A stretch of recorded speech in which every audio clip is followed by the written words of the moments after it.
હરિઓમ. સૌને જય શ્રી કૃષ્ણ.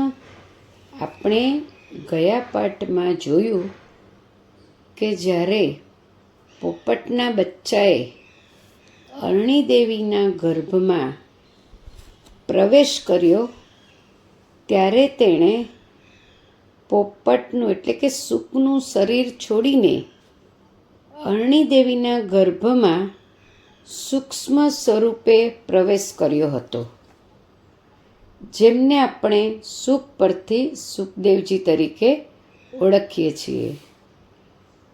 સુખદેવજી માતાના ગર્ભમાં કોઈ કહે છે કે 12 વર્ષ રહ્યા છે અને કોઈ કહે છે કે 16 વર્ષ રહ્યા છે. ત્યારે વ્યાસજીએ કહ્યું કે બેટા, તું બહાર કેમ આવતો નથી? હવે વ્યાસજી આટલો બધો ટાઈમ ગયો એટલે અધીરા થઈ ગયા છે. આપણે 9 મહિનામાં કંટાળી જઈએ છતાં તો 12 ને 16 વર્ષ એટલે વ્યાસજી હવે અધીરા થઈ ગયા છે. ત્યારે સુખદેવજીએ કહ્યું કે પિતાજી, મને માયાનો ડર લાગે છે. તમે મને વચન આપો કે સંસારની માયા મને વળગે નહીં, તો હું બહાર આવું. ત્યાર પછી વ્યાસજી શ્રી કૃષ્ણને પ્રાર્થના કરે છે અને કહે છે કે સુખદેવજીને તમે ગર્ભમાં દર્શન આપો અને માયાથી મુક્ત રહે તેવી ખાતરી આપો. સુખદેવજીને ગર્ભમાં પ્રભુના દર્શન થાય છે અને માયા સામે રક્ષણની ખાતરી મળતા સુખદેવજી મહારાજનું પ્રાગટ્ય થયું છે. આકાશમાંથી જય જયકાર થયો છે, કારણ કે આ બધું ભગવાનની ઈચ્છાથી જ થયું છે.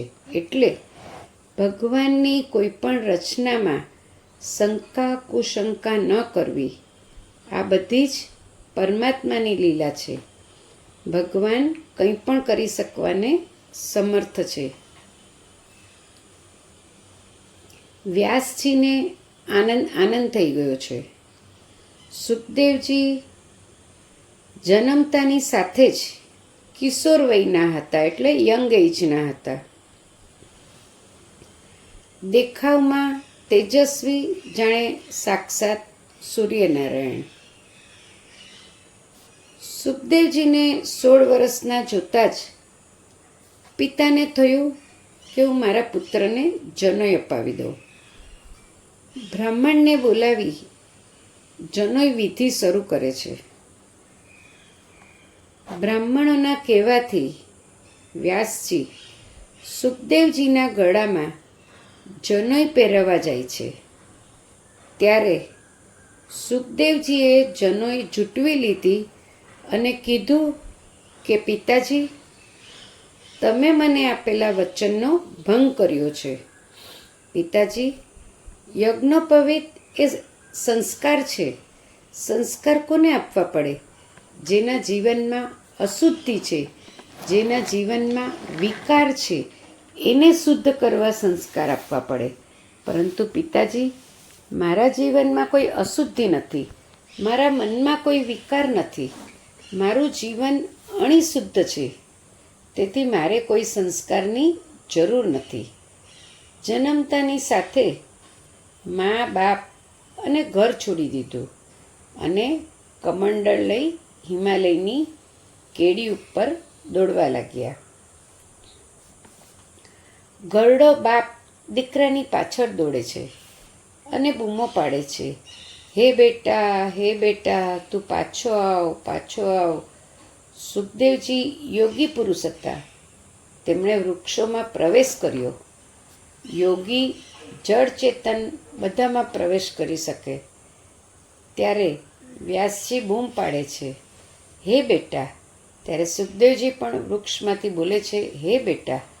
વ્યાસજીએ કહ્યું કે હું તારો બાપ છું, તું મારો દીકરો છે, તો તું મને બેટા કઈ રીતે કહી શકે?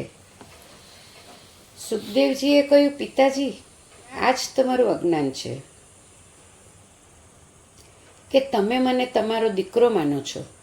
પિતાજી, તમારા અને મારા અનેક જન્મ થયા, કેટલીય વાર તમે મારા પુત્ર અને હું તમારો બાપ બન્યો. જ્યાં ગયા ત્યાં કોઈનો બાપ તો કોઈનો દીકરો અને કોઈનો ભાઈ, પણ આપણે કોઈના થયા નથી. આ જન્મ મરણનું ચક્ર અનાદિકાળથી ચાલતું રહ્યું છે. એક્ઝામ્પલ જોઈએ. જેમ આપણા ખિસ્સામાં એટલે આપણા પોકેટમાં 10ની નોટ છે, જે કેટલાયના ખિસ્સામાંથી પાસ થઈને આવી છે અને હજુ હજારોના ખિસ્સામાં જવાની છે. હાલમાં એટલે કે એટ પ્રેઝન્ટ જેના ખિસ્સામાં નોટ હોય એ કહે આ નોટ મારી છે, તો આ પ્રમાણે નોટનું ચક્ર ચાલતું જ રહે છે જ્યાં સુધી નોટ ફાટે નહીં ત્યાં સુધી. માટે પિતાજી, તમે જેટલા મારી પાછળ પાગલ થયા એટલા પ્રભુ પાછળ પાગલ થયા હોત તો તમારો બેડો પાર થઈ ગયો હોત. સુખદેવજી વૃક્ષમાં બેસીને આવું બોલ્યા. એ સાંભળી વ્યાસજીની આંખ ઉઘડી ગઈ. એમને થયું કે મારો દીકરો ધન્ય છે. જેટલો વૈરાગ્ય મારા પુત્રમાં છે એટલો મારામાં નથી. ભલે મેં વેદના 4 વિભાગ કર્યા હોય, એટલે કે વેદના ડિવિઝન કર્યા હોય, ભલે 18 પુરાણોની રચના કરી હોય, પરંતુ જે વિવેક અને જે વૈરાગ્ય મારા પુત્રમાં છે એ મારામાં નથી. વ્યાસજીએ પુત્ર સુખદેવજીને 2 હાથ જોડી નમસ્કાર કર્યા. વ્યાસજી સુખદેવજીને વંદન કરે છે. બાપ દીકરાને વંદન કરે એવું ભારત સિવાય બીજે ક્યાંય જોવા નહીં મળે. કારણ આ ઋષિમુનિઓની ધરતી છે. અહીં વ્યક્તિની પૂજા ઉંમરના આધારે નથી થતી, પરંતુ એના સદ્ગુણ, જ્ઞાન, વૈરાગ્ય અને તપથી થાય છે. સુખદેવજી ત્યાંથી વિદાય થઈ ગયા. એવા સદગુરુ સુખદેવજી મહારાજને આપણા સૌના વંદન. એકવાર ઋષિઓને એવી ઈચ્છા થઈ કે તીર્થ પર અમને ભક્તિ કરવી છે. એવી કોઈ પવિત્ર ભૂમિ મળે કે જે ભૂમિ અમને ભક્તિમાં સાથ આપે. કારણ ભૂમિનો પણ પ્રભાવ હોય છે. બીજું કે ગૃહસ્થનું ઘર એકદમ પવિત્ર નથી હોતું. ગૃહસ્થના ઘરમાં કામના, વાસનાના પરમાણુ ફરતા રહેતા હોય છે. ગૃહસ્થના ઘરમાં જાણતા અજાણતા પાપ થઈ જતા હોય છે. ઘરમાં ભક્તિ થાય છે પણ સર્વકાલ ભક્તિ થતી નથી. સર્વકાલ ભક્તિ એટલે કન્ટિન્યુઅસ, સતત ભક્તિ કરવી. ઋષિઓને સર્વકાલ ભક્તિ કરવાની ઈચ્છા થઈ. તેથી ઋષિઓએ બ્રહ્માજીને પ્રાર્થના કરી કે એવી કોઈ પવિત્ર ભૂમિ હોય જે અમને ભક્તિમાં સાથ આપે અને કળિયુગના પ્રભાવથી સુરક્ષિત હોય. બ્રહ્માજીએ ઋષિઓને મનોમય ચક્ર આપ્યું અને કીધું, મનોમય એટલે માનસી, મનોમય ચક્ર આપ્યું અને કીધું કે આ ચક્રની પાછળ પાછળ ચાલો. ચક્ર જ્યાં સ્થિર થઈ જાય ત્યાં બેસી જજો. ઋષિઓ ચક્રની પાછળ પાછળ ચાલે છે અને ચક્રની નૈમિષારણ્યની ભૂમિ ઉપર સ્થિર થઈ જાય છે અને એને ચક્રતીર્થ અથવા માનસી તીર્થના નામે પણ ઓળખાય છે. મન પણ ચક્રની જેમ ચંચળ અને ફરતું રહે છે, પરંતુ આ ભૂમિના પરમાણુમાં એટલી દિવ્ય શક્તિ છે કે બગડેલું મન પણ સ્થિર અને શુદ્ધ થઈ જાય છે.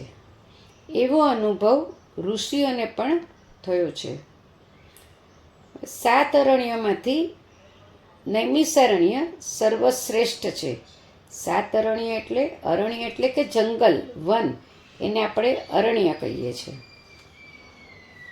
એટલે 7 અરણ્યમાંથી નૈમિષારણ્ય સર્વશ્રેષ્ઠ અને પવિત્ર છે.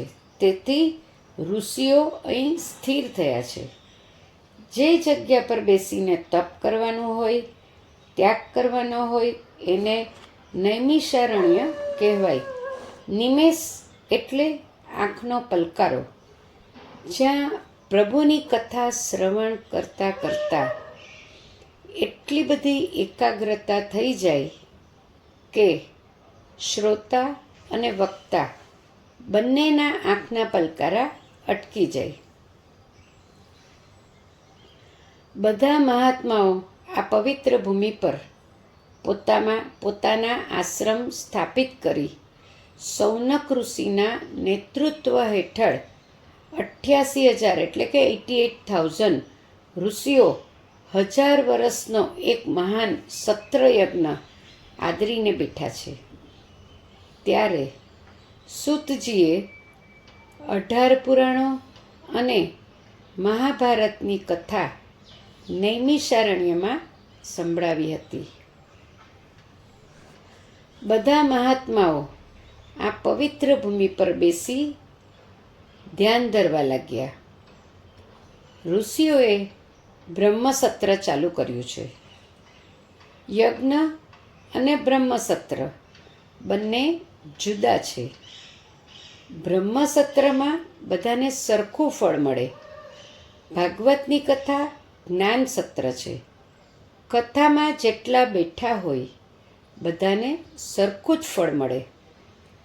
યજ્ઞમાં યજમાનને 16 આની ફળ મળે અને બીજાને એના કરતાં ઓછું ફળ મળે.